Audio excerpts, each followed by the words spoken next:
Hey, if you wonder how to input the memory card into your Realme C67, let me show you how it looks. It's quite simple.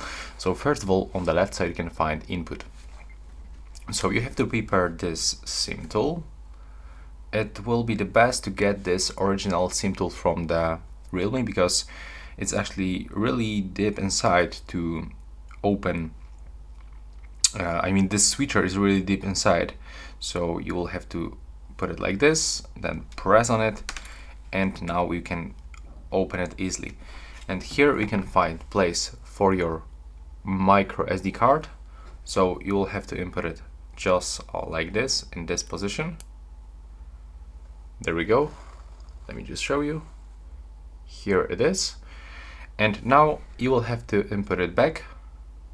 So put it gently. If you cannot push it, just try to move it to the left or to the right side and then push it with your finger. And what I mean with this SIM tool, so here I have not original from the Realme, but from a different phone. And if I try to open it, as you can see, it's too short. So I cannot open it with this one.